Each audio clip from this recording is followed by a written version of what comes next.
All right, so I wrote this so that you could refer to it later. Most of the commands should work elsewhere. There are a few sort of quirks with iPlant setup that are iPlant specific, and I'll point those out as we go along. Anyway, so this is a sort of walkthrough for the Callisto and Sleuth pipeline, and we're going to be looking at a data set from the CuffDiff2 paper, and I think, okay, I talk about it a little bit later. I'll change where I put the reference later, but anyway. Okay, so yeah, the main assumptions that you have here on your machine is Snakemake, Callisto, and Sleuth. So talk a little bit about Snakemake and stuff here with some links. But okay, so the first thing that we're going to do after you're logged into this instance is we're going to sort of just organize the data and pull it down. Let's first make a directory and change to that directory. So that's the first two commands here. You can just paste those. And if I do a print working directory, I'm at analysis now. And I'm actually going to pull down this repository using wget. And I'm going to unzip it and then move to the directory here. So that's the remaining 4 commands, and you can do it all in just one big hit if you want. So just paste that here. Take a second to download it. It'll unzip it, and then we're now in a directory in the home directory, analysis, and then bears iPlant. So if you do an ls, there should be some things in there. You should see the README file, the snake file, license, and some metadata, and an R directory. Okay? So we good on that step? All right, so the next step is we're just going to download this data and unarchive it.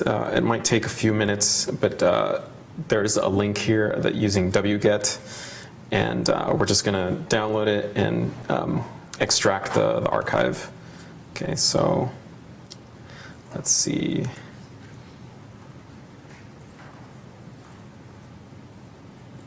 Not sure how long it'll take on this connection. Should only be a few minutes tops. So what's in this archive is the results for 5 of the 6 samples. I ran Callisto on 5 of the 6 samples before, and there's the raw data for just 1 of the samples.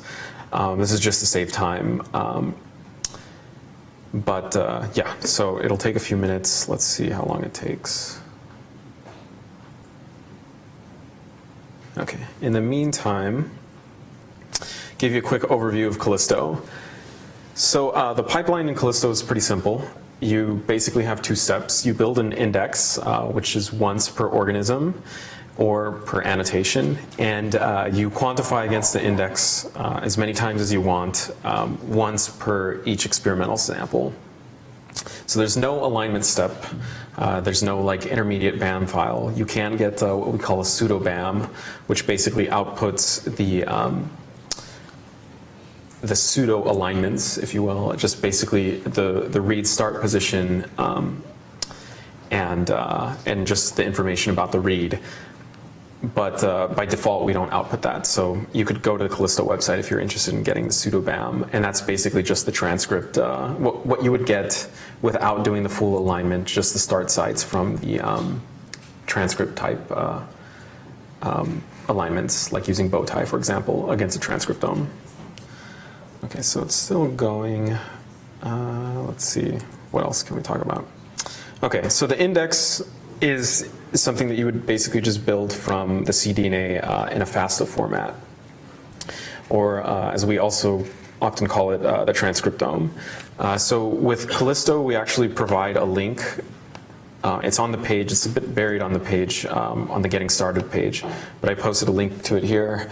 These are some common transcriptomes for model organisms that most people use, as well as the ERCC spike-in. Some of these are slightly out of date. Ensemble moves pretty quickly. I think they're on like version 83 for human already, and this is like 79. But I think that for the most part, the they're relatively up to date. You could, of course, always go to the Ensemble website, but it's kind of a mess to get exactly what you want out of it. It's pretty confusing sometimes.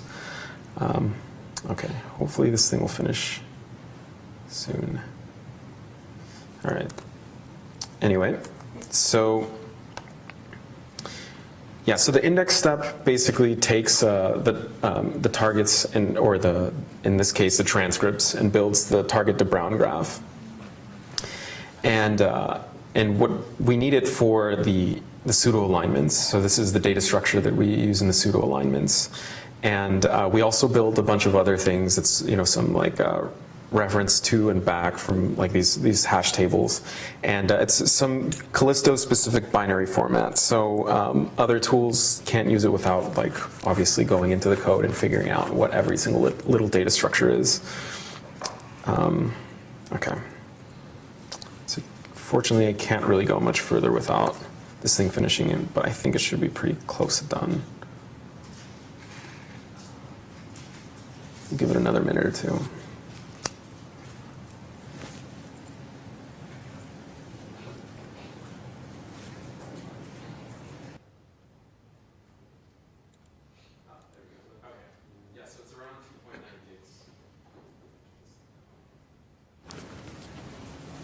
All right, so it'll take a second to extract the reads, the raw reads. All right, so I guess I'll give everyone a few minutes just to like get to the same point where we're downloaded. Yeah, so there's something in data, and inside of there you'll see that there's some raw reads. And in results, there's another subdirectory called paired, and we'll see why it's called paired in a second. And there you have results for the other 5 samples that we already ran, just to save us a little bit of time. Okay, so then anyway, so we're going to build the index now, and we'll make a new directory called annotation. And all of this will make sense in a second why I'm structuring it like this, other than just being organized. So we're going to make this directory annotation, and then we're going to pull down the annotation from the Berkeley website, and hopefully this will be pretty fast. It's pretty small, I think. Yeah, there it is. Okay, so I've now pulled down the annotation, and this is basically Ensemble, I think 79. Yeah, Ensemble 79. And I just changed the name to Human Trans, just so we could keep track of it. Okay, and the command to build an index is pretty simple. It's basically Callisto index, and all the commands that you can do in Callisto are basically Callisto and then whatever the command is. And then -i, which is going to be the index that you're going to output, that you're going to make. And we tried to keep the argument names pretty much the same across all of the commands. So -i would also be the index, the name for the index in quant, which is the next step for quantification. So the output, and then the cDNA that we were talking about here that we just downloaded. You go ahead and copy that command, and paste it in. And this should take a few minutes, maybe about 5 or 6 minutes, and we'll have the index built. This is like a one-time overhead cost that you'll do for any transcriptome. Okay. Yeah, so now it's taking a look at all the different k-mers, and then soon it'll build the graph. Yeah, so we clip off poly A tails that are longer than 10 bases long because they're not particularly informative at the k-mer level anyway. And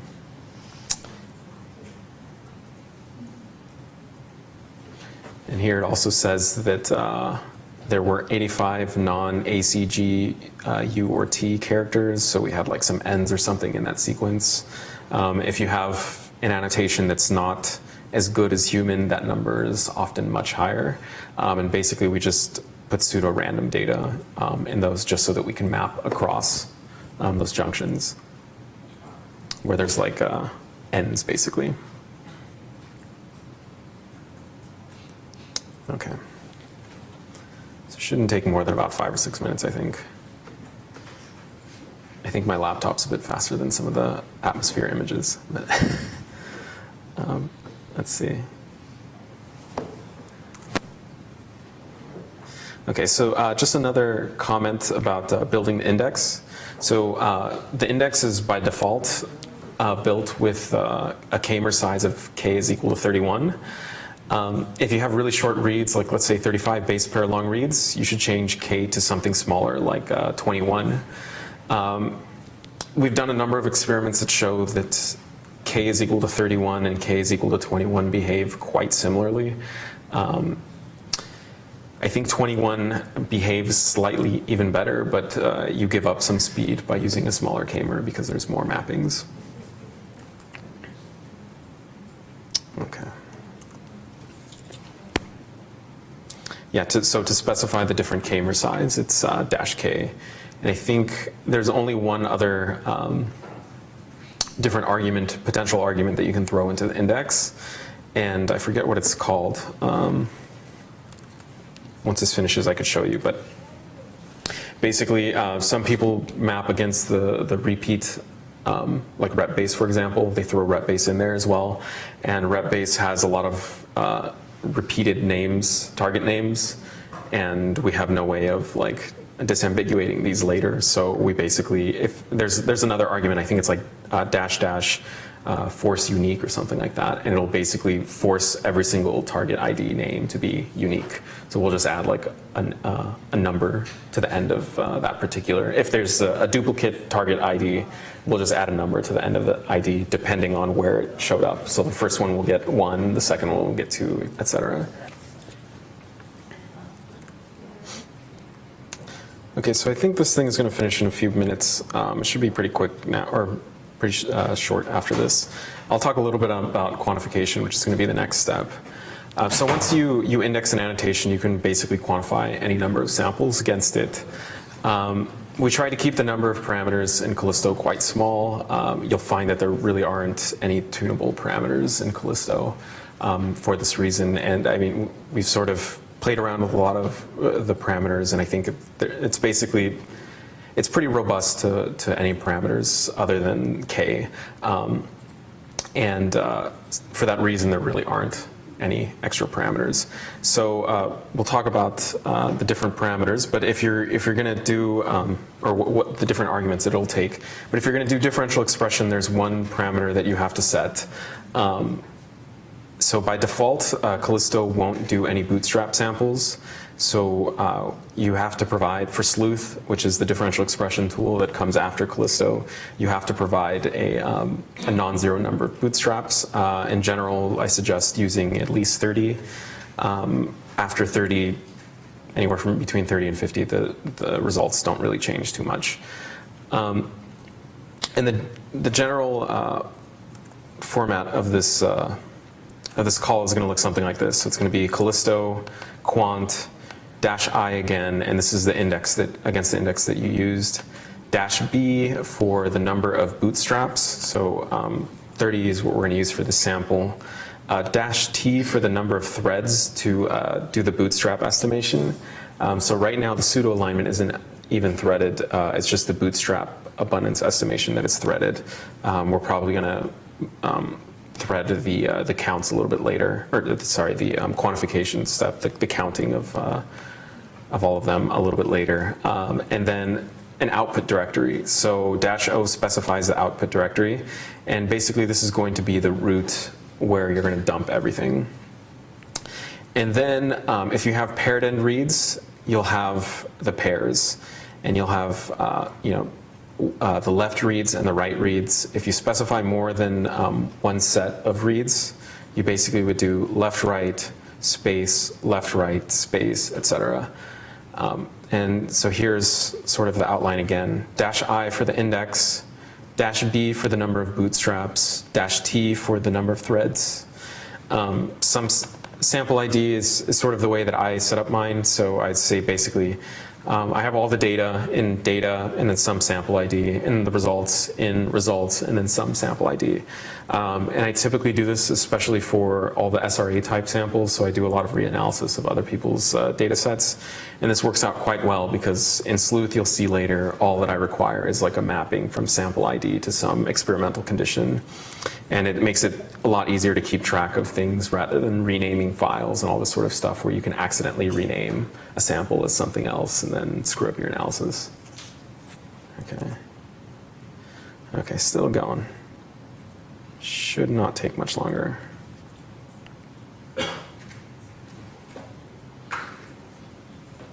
Okay, so I'm going to open up the snake file while that's finishing up. Okay, so I talked a lot about Snakemake. So what is Snakemake? There's a link up here at the top to the actual Snakemake website. So Snakemake is basically, are people familiar with Make from like GNU Make, like builds tools? Yeah, so basically, Make will just take some inputs and some outputs, and then it infers the structure, like the dependencies, and then it'll build all the dependencies and then output some final product. Snakemake does the same thing, but it's really geared towards bioinformatics and data analysis in general. So the idea is that you have some set of targets, which is the things that you want to create, maybe or some set of input, the things that you finally want to make. And then you have some rules that explain how these things are going to be made. So each rule basically has an input, an output, and then some shell command. Right? So this works really nicely in bioinformatics because Snakemake has another thing that actually allows you to do wildcards. So wildcards are really, really nice in the sense that if you're going to be doing the same action over and over and over again, you can simply specify a wildcard, only specify the rule once, and then say I want to do this with all these different samples. So let me open up the snake file here, and we'll talk about what's going on in the snake file. Okay. So at the top of the snake file, I just have some global variables, the maximum number of threads here, and then I have some prefix for the annotation. And so one also nice thing about Snakemake is that it's written in Python 3. So you can put, it's technically a domain-specific language, but you can just put arbitrary Python 3 in there. Like if you want to munge some data, some sample IDs or something like that, you can just do it in Python 3 and just put it anywhere in here. And if it doesn't recognize it as a Snakemake block, then it'll just run it as Python. So anyway, we have, this is just a variable to keep track of the annotation. This is the prefix. And then I have the FASTA defined here in anno FASTA. And then the name of the Callisto index. And then I have some list. This is just a Python list with a bunch of sample IDs. Now, often you won't specify it like this. I have some more examples that I'll show you later that we pull down, where you can actually pull down the SRA names and everything, and you don't even have to go through this work. But anyway, we have the all rule, which is basically sort of this, in Make you have the notion of an all rule. In Snakemake, it's just a sort of logical name. It could actually technically be anything, but this rule specifies the final outputs that I'm going to be expecting. So here I'm going to be expecting things that look like this, which results / paired, and then some ID, and then Callisto, and then the abundance output file. And then you notice this command expand, and then it says ID is equal to samples. So here I set the name of all the different samples. And then it's basically expanding the ID with all the different combinations of all the parameters here. So I could have technically had many different parameters after the fact. And it would take all the different combinations and expect them. So I have to do very minimal amount of work now to specify that I want all 6 samples. Basically just do this and this. And so here I have a rule that basically is the common Callisto quantification step. Oh man, okay, so I think this is the last step here, should be done any second. But anyway, there's some input, which here we specify the FASTA files. So if you look in the data directory, they're organized in this respect. So there's data, some sample ID, and then the sample ID _1 or sample ID _2. And then you notice that there's this other thing, cal index. Okay, we'll talk about that in 1 second. But this is the Callisto index that I basically made a name for above. And then I have some output. This is going to be the root directory where I'm going to store the Callisto results, which is in results paired ID Callisto. And then this is the actual file that's going to be made by Callisto, one of the several files. But this is the only one I care about, so I'll specify it right there. And then you can specify a number of threads for any particular rule. In this case, we're specifying 2 threads. And the shell command looks like this. It's Callisto quant -i and then cal index. So inside the shell commands, you can basically use this Python format for getting variables out, and it sort of looks in the scope to get the variables. -b for 30, and then there's also a bias estimation. I didn't talk about this. If you're curious about how we do bias modeling, I can chat about it later, but it basically does sequence-specific bias modeling. Then -t, and then there's a there's a variable inside of Snakemake called threads, which is set to whatever you specify it as. -o, the output, and then the left input and the right the left input and the right input for the reads. Okay, so this rule is generic for any paired end setup where you have just one left read and one right read and some index. So this will work for pretty much any Callisto setup with that that conforms to this standard. Okay, so this is now done. All right. Yeah. So right now, the way that we do k-mer mappings in Callisto, we don't do strand-specific k-mers. We're actually working on that right now. But yeah, so it doesn't do that right now. So it'll like, yeah, so like in a strand-specific protocol, it won't identify the differences or the fact that you have not discordant things with the protocol. Yeah. But yeah, that's something that we're working on, and it should be. It's not too hard to incorporate into Callisto. Okay, so that's done, and the next step that we have here. Let's see. I think we're actually on track. Okay, so let me just finish talking about the Snakemake. So there's 2 other things down here that you'll notice. There's one that's get annotation, a rule get annotation, and this basically pulls down the annotation. So this is the command that you ran earlier. wget -o and then the name, which turns out to be that thing, and the URL that we're getting it from, and then some index command, which the input is the FASTA, which happens to be the output of that one. And the output is the Callisto index. And I simply say Callisto index, and this is also the command that you ran earlier with just some generalizations here. And stepping back 1 second, you notice that all I specified was that I want this Callisto output. So actually, I could have ran this entire thing, and it would have did almost exactly what you did with pulling down the annotation, doing the quantification step, the index building step, and then doing the quantification. And it infers this just because of the fact that I'm requesting the index here, or I need the index here. There's a rule to build the index, and then the rule for building the index depends on the annotation, which it'll pull down here. So we could have, like I said, we could have ran just this, and we wouldn't have had to run the commands that we ran earlier. So you can actually automate your entire analysis, including pulling down all of the data as well. Okay, so then let's see what Snakemake is going to do. You can do a dry run in Snakemake. So it'll basically infer all the things that it's going to do and tell you ahead of time what it's going to do. So we'll copy and paste that in there.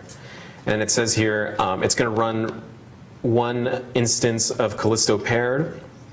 This is the command that it'll execute. So you notice that it inferred everything from the wildcards that we gave it. The wildcard happened to be that. And there's no other rules for the other 5 samples. And why is that? Well, Snakemake is smart enough to figure out that the other results are there. So there's the 5 other results. And let's see, 67. And there you go, the results are already there. So Snakemake, took a look at the output, all the things that it's expecting, and then it basically said, okay, we've already built those, so I'm not going to do anything else. So now we can go ahead and run the quantification step. We'll just drop the -- dry run and start running the quantification. Okay, and then it'll get started. Oops. Okay, so is this a single core instance? Okay. Okay, so this is a single core instance, so it might take a little bit longer, actually. It's okay. So we'll talk about what it's doing. So -p here in the Snakemake command basically says output exactly what we're going to run, which is this command. So if you don't put a -p there, and then I asked for 2 cores using -j2, and Snakemake gave me a warning that said, I asked for 2 cores, but there's only 1 on the machine. Or actually, I think that's Callisto that gave the warning. Yeah, so I guess we could go ahead and run this. I think the session is pretty much over. Yeah, so we'll break for lunch at 12. Okay. And when we come back, we'll look at the output and see what it's for visualization. Okay. Okay, yeah, so I think I'm not actually sure this is going a bit slower than I expected. So, yeah, we can keep it running, and when we come back, Okay. we'll get back. Okay. So, but anybody has any difficulties for getting up to this point, or is there something? Okay. So, oops, and then, so we pulled down all the data from there, from this repository in one of the earlier commands. So it's technically at the shell right there, but I kind of don't want to futz with the shell and like open up Vim or anything. So it's on the website here. I think there's a link on the wiki page, and then it's just snake file. It's at the top level. Yeah.